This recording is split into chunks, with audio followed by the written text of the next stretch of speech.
우리 옆에 분 한번 인사 나눠보겠습니다. 사랑합니다. 축복합니다.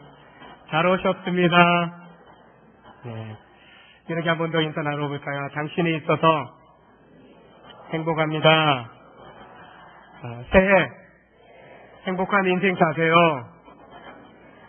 새해 행복한 가정 이루세요.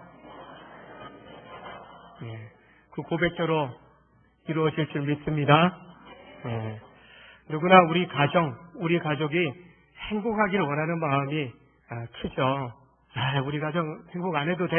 이런 분은 이상한 분이죠. 네. 최초의 가정이 깨어지는 이야기가 오늘 본문에 등장합니다.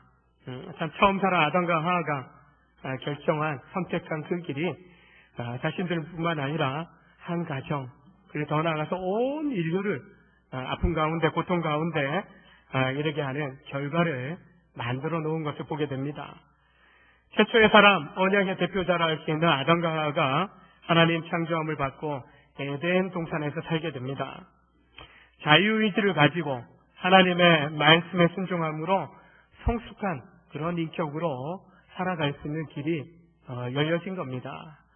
그런데 아담과 하와가 하나님의 뜻에, 말씀에 불순종합니다. 사단의 사주를 받은 뱀의 유혹을 받고 선악을 알게 하는 나무의 실과를 먹음으로 범죄하고 말게 됩니다. 이 사건으로 전 인류에게, 사람으로 태어나고 살아가는 인생에게 죄가 들어오고, 그리고 그 결과로 사망이 이루어지게 된 것입니다. 사람 인생 가운데, 또 한 가정 가운데 행복이 무참하게 깨어지는 일이, 아픔이 시작된 것입니다. 죄악된 세상 속에 우리가 살아갑니다. 언제라도 우리의 행복을 깨뜨리는, 몰아갈 수 있는 그런 죄가 들어올 수 있구나라는 것을 우리가 기억해야 합니다. 그러나 결코 두려워하지 않을 것은 말씀을 의지하고 하나님의 약속을 의지하고 순종하며 살아갈 때 어떤 위기가 우리 가정에, 우리 인생에 찾아온다 할지라도 능히 이겨낼 수 있는 그런 능력을 주시고 은혜를 우리 가운데 주셨음을 믿으시길 바랍니다. 가정의 위기 극복하려면 뭐가 위기이고, 이 위기가 어떻게 시작되었고, 그리고 그 위기 가운데 하나님은 어떻게 하셨는지를 오늘 말씀을 통해서 우리가 잘 알 때 인생길 가는 동안에 개인의 인생이나 가정이나 공동체 속에서 올바로 분별하고 또 그 모든 위기를 이겨내게 될 줄로 믿습니다. 자, 가정의 위기는요, 죄가 들어옴으로 시작됩니다. 죄가. 사람이 왜 죄에 빠지는가? 욕심이 잉태한 즉 죄를 낳고 죄가 장성한 즉 사망에 이른다. 야고보서 1장 15절의 말씀입니다. 사람이 죄에 빠지는 이유는 이 욕심 때문이다. 교만함 때문이다. 성경은 그렇게 정의를 내립니다. 6절의 말씀 보면 여자가 그 나무를 본즉 먹음직도 하고 보암직도 하고 지혜롭게 할 만큼 탐스럽기도 한 나무다. 원래 이 선악을 알게 하는 나무가 더 아름답고 더 탐스럽고 그랬던 나무가 아니었습니다. 사단의 유혹에 빠진 하와가 육신의 정욕에, 안목의 정욕에 빠지면서 그 유혹에 빠진 이후에 바라보면서 유난히 더 탐스럽게 보이는 거예요. 그 열매가 먹은직스럽게 보이기 시작한 것입니다. 이 죄의 밑바탕에는 이런 탐욕이, 교만이 깔려 있습니다. 결국 뱀의 유혹에 넘어간 하와가 선악을 알게 하는 나무의 열매를 먹고 그것을 남편에게도 주어서 먹게 합니다. 하나님의 경고의 말씀, 언약의 말씀 직접적으로 들었던 사람이 아담입니다. 근데 아내 하와의 잘못에 대해서 뭔가 좀 분별하고 지적하고 거절하고 막아야 되는데 그러지 못하고 선뜻 선악을 알게 하는 나무의 열매를 받아 먹게 됩니다. 남자의 단점이 뭔지 아십니까? 여자를 너무 사랑하는 거예요. 예? 여자의 말을 너무 잘 듣는 거예요. 예? 콩깍지가 씌이면은 배는 게 없고 들리는 게 제대로 안 들리는 겁니다. 오늘 아담을 보면 하나님의 말씀보다도 돕는 뱃을 사랑하는 아내로 주셨던 하와의 말을 더 따르고 있는 거예요. 하나님의 말씀보다 아내 하의 말을 더 듣는 거예요. 이것을 노리는 게 사단입니다. 이것을 노리는 게. 보통 남편들이 아내 말을 잘 듣는다라는 것을 알기 때문에 사단이 이 연약한 하와를 유혹하고 먼저 넘어뜨리고 그 다음에 그 하와를 통해서 남자를 넘어뜨리면 되지. 이 계획을 가지고 계략을 가지고 접근했는데 먹힌 거예요. 딱 먹힌 거예요. 여러분 어떻습니까? 남편 내 말 안 듣는데, 남편 날 별로 사랑 안 하는 것 같은데, 그렇게 생각하지만 남편들은 어떻게 생각하는지 아십니까? 내처럼 이렇게 내 아내를 사랑하는 남편이 어디 있어? 나처럼 아내 말 잘 듣는 남편이 어디 있어? 최고로 내가 좋은 남편이지.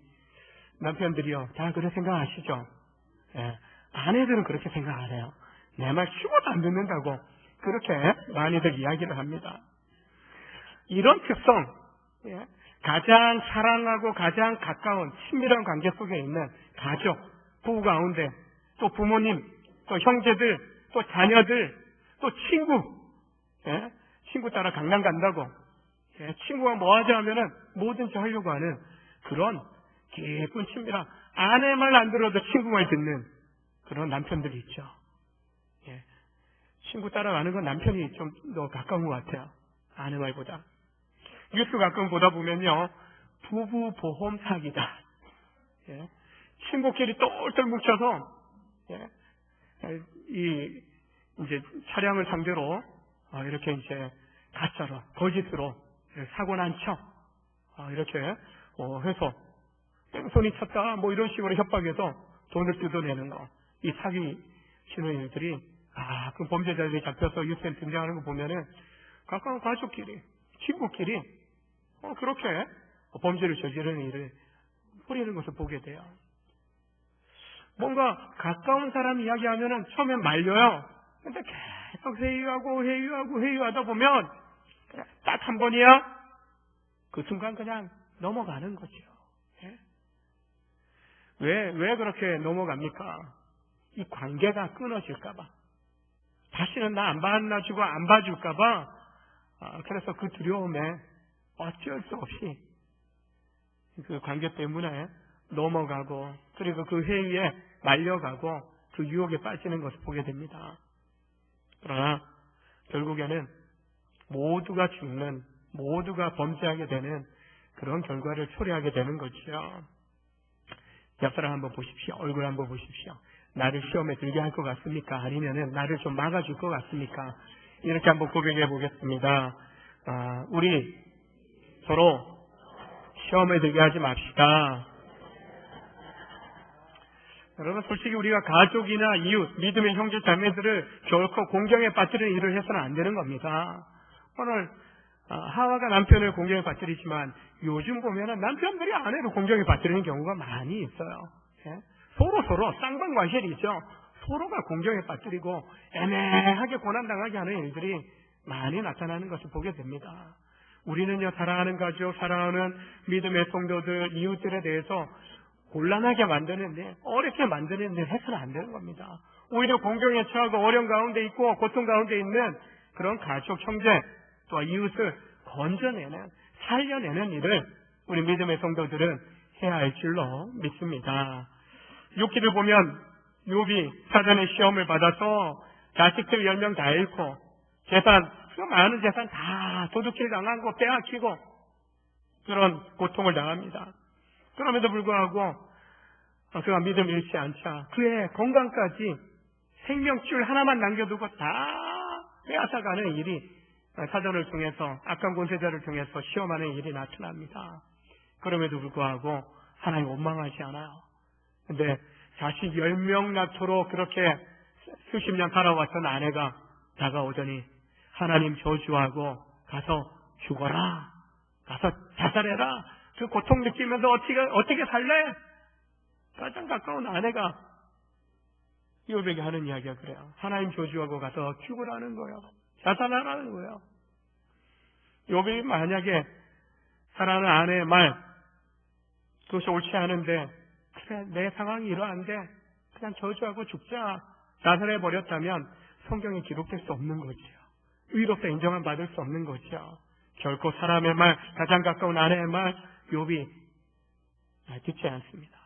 오히려 신실하게 하나님의 말씀을 온전히 믿고 온전히 하나님 의지함으로 그가 나아감으로 그 죄의 유혹을 이기고 결국에는 하나님 앞에 의롭다 인정을 받고요.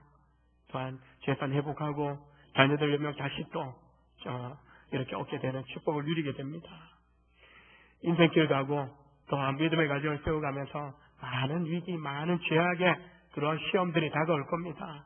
그때 욥이 보여준 그런 분별력, 믿음의 결단을 가지고 이겨내시는 여러분 되시길 주의 이름으로 축원합니다. 죄가 우리 안에 들어오면 7절의 말씀처럼 육의 눈이 밝아지고 영의 눈은 어두워지게 됩니다.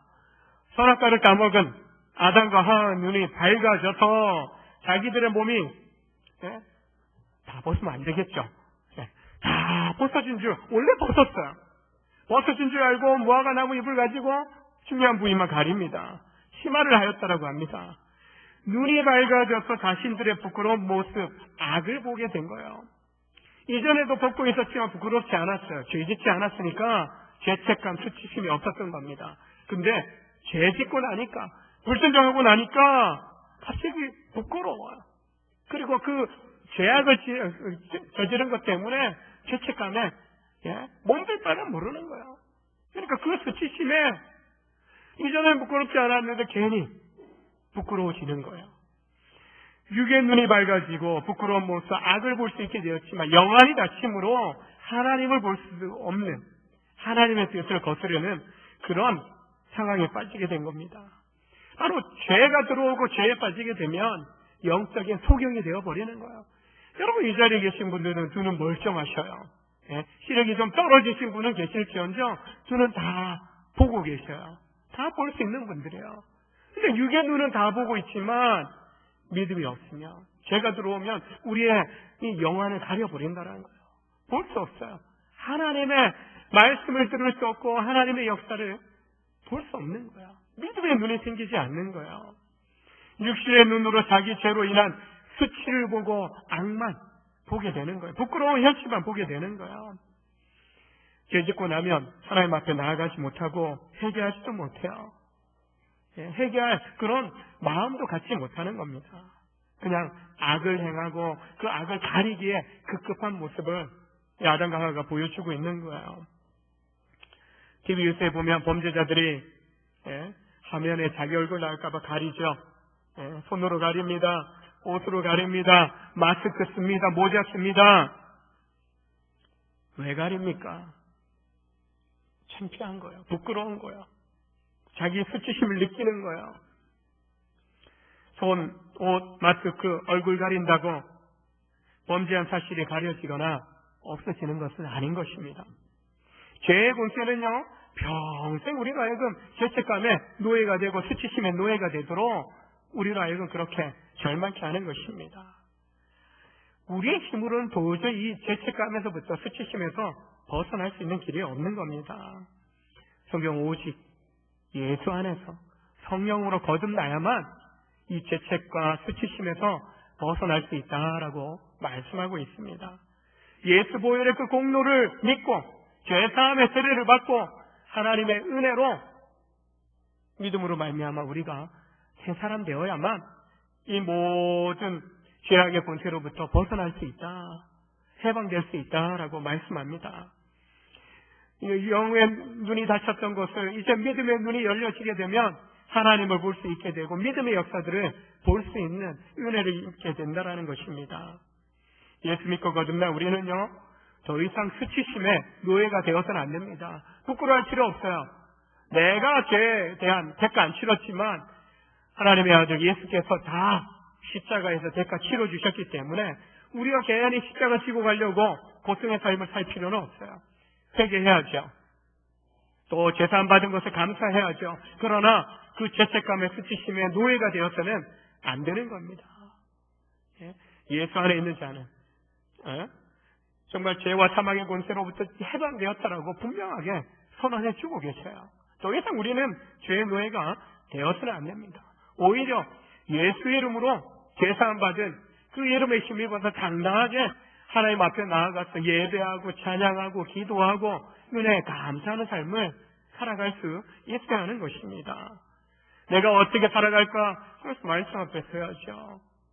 만일 영적으로 깨어있지 못한다면 계속적으로 우리는 사단의 공격, 악한 권세자들의 공격을 받을 겁니다. 그래서 베드로 사도는요, 베드로전서 5장에서 근신하라, 깨어라, 강력하게 공고합니다. 아픔이 있는 사람이에요. 베드로가 예수님 겟세마네 동산에서 최후의 만찬 마치고 세 제자 데리고 겟세마네 동산에 제자들과 함께 오릅니다. 그리고 시험에 들지 않게 깨어있어 기도하라 말씀하셨지만 제자들은 그렇지 못해요. 베드로가 그렇지 못해요. 결국에 닭 울기 전에 3번 나를 부인하리라. 주님 예언하신 대로 닭 울기 전에 예수님 부인하고 3번째는 저주까지 하면서 예수님을 부인하자 이제 닭이 울지 않습니까?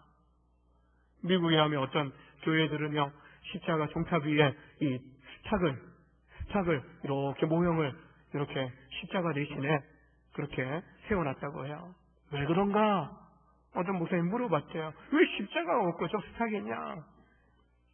베드로, 깨어있지 못해서 예수님 부인했던 그 베드로의 심정을 우리 성도들이 알고 늘 깨어있어 근신하고 있어서 시험에 들지 않도록 십자가 대신 저 스탁 바라볼 때마다 부인했던 베드로 생각하면서 깨어있자 각성하기 위해서 그냥 십자가 대신 스탁 형상을 그렇게 올려놨다라고 이야기한 이야기를 들었습니다. 자기의 경험에서 나오는 도전을 베드로가 하는 겁니다. 근신하십시오. 깨어있으십시오. 시험에 들지 않게 말씀 가운데 서셔야 우리는 어떤 위기가 와도 문제가 와도 능히 그 말씀으로 이겨낼 수 있는 겁니다. 말씀을 후지부지 적당하게 알고 있으면 하와처럼 말씀을 바꾸어서 유혹하는데 넘어가는 거예요. 첫 번째 정확한 경고의 말씀 들었지만 언약 맺었지만 아담조차도 그냥 그 말씀의 경고에 서 있지 못하니까 무너지고 말았던 것입니다. 욕심과 교만을 꺾어야 됩니다. 세상적인 욕심을 쫓아 살아가다 보면 결국에는 말씀을 등한히 하게 되죠. 말씀 중심으로 살아가야 됩니다. 지난주에 여러분 매일 성경 시편 119편의 말씀, 성경의 말씀장, 부활장, 믿음장 이렇게 한 성경의 한 장들이 특별히 강조하는 말씀들이 있어서 그렇게 믿음장이다, 부활장이다, 또 말씀장이다 이렇게 하는데 이 시편 119편이 말씀장이에요. 모든 구절구절이 하나님의 말씀을 표현하는 그런 단어들이 몇 개씩 표현되어져 있어요. 이 시편 119편의 위치가 이 성경에 딱 그냥 성경책의 딱 중심이 아니라 전체 구절에 그리고 몇 장에 딱 중간에 있다라고 해요.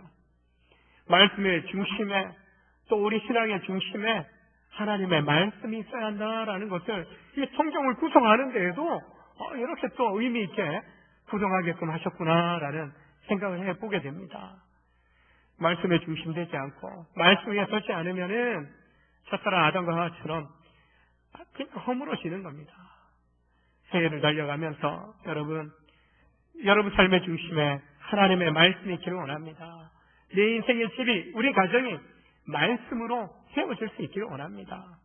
그래서 여러분 성경 읽기편 나눠드렸습니다. 지난주에 챙겨가셔서 매매 하루에 8장 힘들면 4장씩 해서 1도 혹은 2도 이렇게 도전해 보십시오. 말씀이 있다가 은혜 받습니다. 말씀이 있다가 믿음이 깨어나게 되는 것입니다. 성경 우리가 읽지 않으면요 믿음 생활 안 하겠다는 거예요. 하나님 믿지 않겠다는 거예요. 나의 계명을 가지고 지키고 사랑하는 자가 나를 사랑하는 자라 주님 분명하게 말씀합니다. 말씀을 읽고 묵상하며 그 가운데 기록한 것을 지키는 자가 복이 있다. 하나님의 말씀이 살았고 운동력이 있어 좌우의 날선 어떤 것보다도 예리하여 우리의 혼과 영과 및 관절과 옷을 찔러 쪼개기까지 한다. 내 영혼을 파헤치고 내 삶을 새롭게 하시고 빚어가신다. 나 안 변하고 싶은데요. 이대로가 좋사오니 날 내버려 주세요. 그런 분들은 성경 안 읽어도 되지만 하나님 내 인생 가운데 하나님 정말 기뻐하시고 내 인생을 하나님의 계획하신 비전, 내가 어떻게 나아갈지 그거 내가 발견하기 원합니다. 정말 이 보물 같은 이 말씀 속에서 진리를 발견하고 생명을 발견하고 내가 경험하고 누리기를 원합니다. 그런 소망이 있는 분들은 말씀을 내 삶의 중심에 두십시오. 읽어보십시오. 읽다가 은혜 받고 읽다가 성령 받고 읽다가 능력 받는, 몸도 치유되고 회복되는 그런 놀라운 은혜, 여러분이 성경 읽을 때 하나님 그런 은혜 주실 줄로 믿으시길 바랍니다. 가정 얘기는요, 하나님과의 교제가 단절되는 데서 더 깊이 있게 나타납니다. 범죄자들이 범죄 저지르고 숨어들지 않습니까? 아무도 찾지 않는 어둠 속으로 숨어 다닙니다. 아담과 하와가 어떻습니까? 첫 범죄자 아담과 하와도 하나님의 낯을 피하여 동산 나무 사이에 그늘 어둠 속으로 숨어든 거예요. 아담은 하나님께서 부르시자 큰 소리, 그 소리를 듣고 내가 벗었으므로 두려워하여 숨었나이다. 단지 그냥 벌거벗은 것 때문에 그렇게 말하는 게 아니에요. 죄에 대한 하나님 정령 죽으리라. 내가 정한 이 기준, 말씀 지키지 않으면 반드시 죽는다. 하나님 죄인이 되고 범죄한 이후에 하나님 앞에 설 수 없어요. 하나님 볼 날이 없어요. 그 죄책감에 두려워서 무엇보다 정령 죽으리라. 하나님 안 만나면 안 죽을 줄 알아요. 하나님 안 보이니까 죄 짓고 하나님만 안 보면 안 죽겠지. 그래서 숨어 있는 거예요. 그거 못 찾아내십니까? 숨바꼭질을 하는 거예요. 하나님 다 아시고요. 다 찾아내시는 겁니다. 죄에 대한, 심판에 대한 두려움 때문에 숨어 있습니다. 범죄하기 전에는 늘 하나님 만나고 하나님과 교제했던 아담과 하와입니다. 그런데 범죄한 이후에 하나님 앞에 당당하게 설 수 없어요. 여러분, 우리가 뭔가 실수하고 잘못하면은, 뭔가 성경책만 봐도 괜히 가슴이 철렁철렁 이 죄책감에 예배당 십자가도 보기 어렵고, 그런 모습이 자녀들 키우면서 아이들이 뭔가 부모한테 드러내기는 어려운 잘못을 저질렀을 때 자꾸 애가 들어올 시간 됐는데 집에 안 들어오잖아요. 왜요? 일찍 들어가서 혼나기 전에 늦게 들어가서 조금 혼나려고 계산 그렇게 들어오죠. 근데 시간 차이가 있나요? 잘못된 거 바로 고치기 위해서 단호하게 혼내고 바로 잡지 않습니까? 근데 사람의 마음은 그렇지 않아요. 잘못 저지르면 도망갑니다. 피하려고 해요. 숨어든다는 거예요. 아담과 하와가 그러니까 그 범죄한 사람의 후손들인 우리는 그 모습 그대로 닮아가는 거죠. 이 죄가 하나님과 사람 사이에 이 관계를, 교제를 단절시킨 거예요. 벽을 만들어 버린 거예요. 하나님 벽 만들었습니까? 아니에요. 사람이 마음의 벽을, 죄의 벽을 쌓고 하나님 앞에 스스로 가지 못하는 거예요. 이 죄책감 때문에, 두려움 때문에. 범죄한 아담과 하와의 모습 그대로 우리가 따라가고 있는데, 이 죄가 반복되면요, 점점 더 하나님 등지고 멀어지게 되는 거죠. 죄는요, 하나님과의 관계만 단절시키는 것이 아니라 사람과 사람 사이의 관계도 단절시켜버립니다.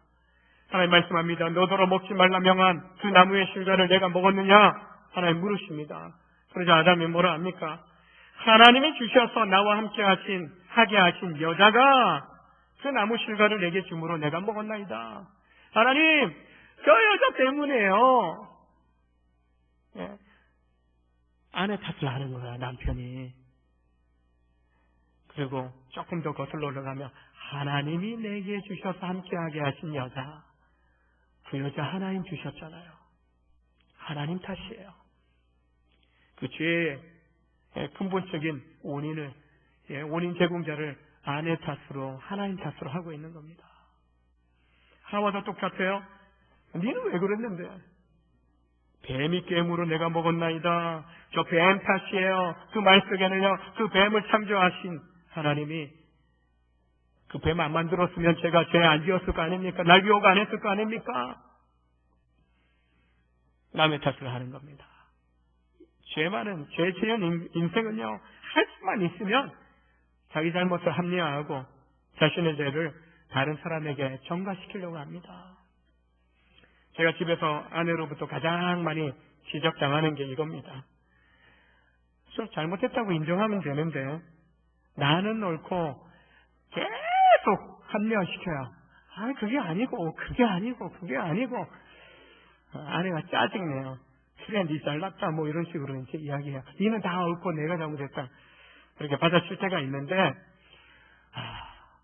굽히면 되는데 안 굽히려고 해요. 그래서 지적당해요. 말로써 자기 합리화를 시켜요. 책임을 안 지려고 해요. 뭔가 이거 내가 책임지고 내가 잘못했어 하면 내가 지는 것 같아요. 이 난자가 자존심이 진다. 괜히 인정하면 이 결과 뻔히 다 드러나 있는데 자꾸 피해버리려고 한다는 거죠. 결국에 한 소리 들으면 깨갱하고 이제 잘못했다고 하죠. 죄는요, 자기 잘못조차 인정하지 못하도록 하는 강력한 힘이 있어요. 교만함이 있어요. 지는 거 싫어하고 거짓말하고 적당한 타협으로 넘어가려고 합니다. 이 죄의 사슬을 우리는 끊어버려야 합니다. 우리가 기억해야 될 것은요, 죄를 아무리 남의 탓으로 전가해버리고 하나님 탓으로 밀어버려도 그 범죄한 사실이 그 죄에 대한 책임이 없어지지 않고요. 그 죄가 사라지지 않는다는 거예요. 오히려 봉인하고 또 다른 죄를 가중하게 되는 그런 결과를 초래할 뿐이라는 거죠. 이처럼 죄는 우리 삶을 파괴합니다. 가정 행복해야 될 가정을, 천국이 되어야 될 가정을 파괴하고 전쟁터로 만들어버리는 겁니다. 이 모든 문제는 결국 하나님 관계를 단절시킨 죄가 들어옴으로 일어났고, 그 죄로 인해서 사람과의 관계가, 가족 관계가, 또한 여러 사람의 관계가 다 깨어지고 상하게 되는 겁니다. 어떻게 회복할 수 있습니까? 어떻게 이전보다 더 나은 행복한 가정, 천국을 이루는 가정을 우리가 세워갈 수 있겠습니까? 우리가 범죄한 사실이 깨달아질 때에는 책임을 전가하기보다도 모든 것을 아시는 하나님 앞에 고백해야 됩니다. 시인하고 회개해야 되는 것입니다. 그럴 때 하나님께서 기회를 주시는 겁니다. 가정의 위기는요, 하나님 만나야 회복될 수 있는 겁니다. 죄로 인해서 단절된 관계 회복시키려고 우리는 하나님 찾지 않고 숨어버려도 사람은 하나님이 아담아 내가 어디 있냐 찾아오셔요. 부르고 계셔요. 이 위에 빠진 가정 가운데 하나님이 찾아오십니다. 내 눈이 보기에는 행복해 보여도 하나님 보실 때 문제 있어 찾아오셔서 해결해 주시고자 합니다. 9절에 하나님의 낯을 피하여 동산 나무 사이에 숨은 아담을 하나님께서 부르시며 찾아오셨습니다. 하나님 피하여 숨을 수 없습니다. 도망할 수 없습니다. 하나님 다 아셔요. 예? 범죄하고 죄짓고 어디 나라를 떠나서 숨어 산다 할지라도 다 사람은 못 찾아내대요. 결국에 하나님 찾아내십니다. 수치심에 두려움에 떨고 있는 아담을 찾아오신 하나님은 저주하기 위해서 찾아오셨습니까? 심판하기 위해서 찾아오셨습니까? 물론 심판도 하셔요. 그러나 그를 멸망 가운데 던져넣기 위해서 찾아오신 것이 아닙니다. 회개할 기회, 회복할 기회를 주시기 위해서 하나님이 찾아오신 겁니다. 지금도 죄인을 부르시고 찾으시는 이유가 거기에 있는 거예요. 잃어버린 자, 죄악 가운데 죽어가는 영혼들 하나님 왜 찾으십니까? 구원하시기 위해서요. 불행한 삶 살아가는 그 인생 가운데 행복한 삶, 자유한 삶 살아가도록 기회를 주시기 위해서 찾아오신다는 겁니다. 해결 기회 주시고 돌이키고 새로운 삶을 살아갈 그 소망을 주시기 위해서 찾아오시는 겁니다. 단 공의로우신 하나님이시기 때문에 죄에 대해서는 그냥 넘어갈 수 없어요. 그래서 아담과 하와가 범죄한 사실에 대해서 하나님은 심판하셔야만 했습니다. 먼저 심판하시고 그것을 그치지 않고 그 후에 그 심판에서 회복할 수 있는, 그 죄악의 권세 아래서 벗어날 수 있는 회복의 약속을 주고 계십니다. 먼저 심판은 어떤 심판이 내려집니까? 범죄한 뱀과 하와, 아담에 대해서 그 죄질에 따라 형벌을 내리고 계십니다. 사람만 보면요, 1차 범죄자였던 하와는 잉태하고 이제 순산하는 아이를 낳는 고통이 있었지만 이 고통과 해산의 수고를 더 크게 겪어야 하는 그런 심판을 받습니다. 원래 남편과 동등해요. 인격적으로 동등해요. 근데 이제 남편을 사모하고 남편의 다스림을 받는 그런 신분으로 전락하게 되는 거예요. 남편의 다스림을 받으면서 그 권세 아래 때로는 종처럼 기죽어 살아야 되는, 죄 짓고 나니까 그렇게 꿈에 기죽어 정말 기죽어 살아야 되는 상황에 빠지게 되는 거예요. 언약의 당사자였던 아담은 어떻습니까? 그런데 이전에는요, 수고하지 않아도 땅이 소산들을 내면 그걸 그냥 걷어서 큰 수고함 없이 먹고 살 수 있었어요. 근데 범죄한 이후에는요, 수고의 땀을 흘려도 지금도 우리 열심히 일해도 일한 대가 제대로 받지 못하는 사람이 많이 있어요. 열심히 노력해서 경영하지만 부도 나는 경우도 있어요. 직장을 잃는 경우도 있어요. 직장을 구하지 못하는 일들도 많이 생겨나는 것을 보게 됩니다. 땀을 흘리며 땅을 일구어야만 겨우 먹고 살 수 있는 그런 심판이 내려지게 된 것입니다. 인간에게 찾아온 큰 저주는 육체적인 죽음, 반드시 죽으리라 죽음이 찾아온 것입니다. 동산 중앙에 있는 생명나무의 열매를 먹으면서 죄악 가운데 살아갈 그 인생 배려해서 하나님이 쫓아내셔요. 이 죄책감, 수치심에 평생 영원히 산다. 얼마나 고통스럽겠어요. 매일 염려, 근심, 걱정, 두려움에 산다. 하나님 그래서 영원히 살지 못하도록, 그 고통 가운데 살지 못하도록 쫓아내셔요. 그러기 전에, 죄 짓기 전에는 생명나무의 열매를 먹으면서 영생하는 존재로 우리는 그렇게 창조된 거예요. 그런데 죄가 들어옴으로 이제 육체적인 죽음이, 영원한 죽음이 찾아옵니다. 만약에 이 죽음으로 끝나버렸다면 우리의 믿음은 헛된 것이 되겠죠. 그런데 하나님은 우리에게 기회를 주십니다.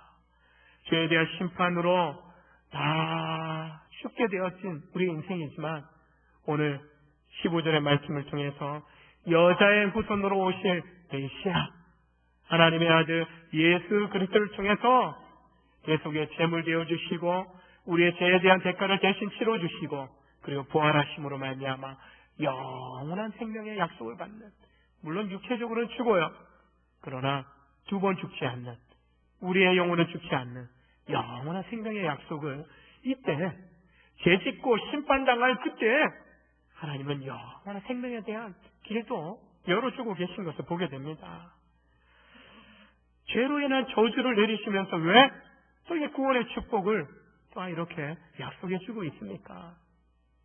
사랑하시니까요. 잘못 저지른 자녀들에 대해서 꾸중하고 책망하고 단호하게 매를 대기도 하지만 그래도 품어주지 않습니까? 왜요? 사랑하니까. 우리 주님도 하나님의 형상으로 지으시고 보시기에 그 어떤 창조물보다도 최고로 좋았다라고 말씀하십니다.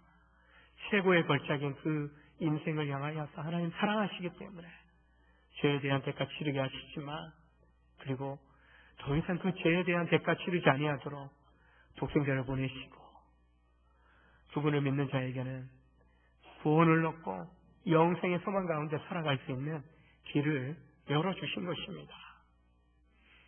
이처럼 큰 사랑, 큰 은혜, 회복의 길 우리는 믿음으로 말미암아 이미 우리 가운데 열어진 거예요. 이제는 이 길을 가고 있어요. 이 생명의 길을, 이 구원의 길을, 이 축복의 길을 우리가 가고 있는 거예요. 천국을 향해서 가고 이 땅에서 하나님 함께 하시는 천국의 삶을 누리면서 살아가야 되는 겁니다. 가정천국 이루어야 된다. 누가 만들어주는 게 아니에요. 이 약속을 믿고 더 이상 아내는 남편의 범죄한 이후에 이루어졌던 권세에 눌린 삶이 아니라 고통이 있죠. 그러나 하나님의 돌보시는 은혜 가운데 주의 사랑 가운데서 서로 복종하고 서로 사랑하고 그 고통을 또한 줄여주시는 은혜 가운데 하나님의 은혜 손길 안에 또한 새 힘을 얻는 그런 능력을 경험하는 그런 인생으로 가정으로 세워짐을 경험해 가야 되는 겁니다. 내가 은혜 누릴 때 가족들에게 은혜를 우리가 흘러보낼 수 있는 겁니다. 누군가가 만들어주기를 바라는 게 아니에요. 담임 목사가 가정 축복 기도한다고 여러분 이루어집니까? 그 가정에 함께 살고 있지 않은데 우리 가정도 저 때문에 아내도 아프고 애들도 아플 때가 있는데 함께 그 가족들이 깨어지고 다듬어지면서 하나님의 은혜와 치유를 회복을 경험하고 건강한 가정으로 정말 천국이다. 이 경험들을 우리의 가정 속에서 이루어가야 되는 거죠. 올 한해 가정을 치유하는 교회로서의 사명, 우리는 비전을 가지고 달려갑니다. 오늘 위기에 빠진 한 가정을 보았습니다. 그러나 그 위기의 가정에 하나님 찾아오셔서 회복의 약속을 주셨고, 그리고 예수 안에서 이미 회복 이루어 주셨습니다. 우리는 그 이루어 주신 약속 안에 살아가는 사람들이에요. 그래서 우리는 이미 이루어 주신 거 내가 경험하고 이루어가고 또 세워가면서 이 땅에서 우리가 그 모습을 세상에 보여주는 거예요. 가정이란 이런 가정이 되어야 한다고. 가정이란 우리 가정처럼 되어야 한다고. 인생이란 우리의 살아가는 모습처럼 살아가야 된다고. 그렇게 당당하게 보여주고 나타내고 또 고백하고 증거하는 우리 온정의 모든 성도들 되시길 주님의 이름으로 축원합니다. 축원합니다. 기도하시겠습니다. 하나님 아버지 감사합니다.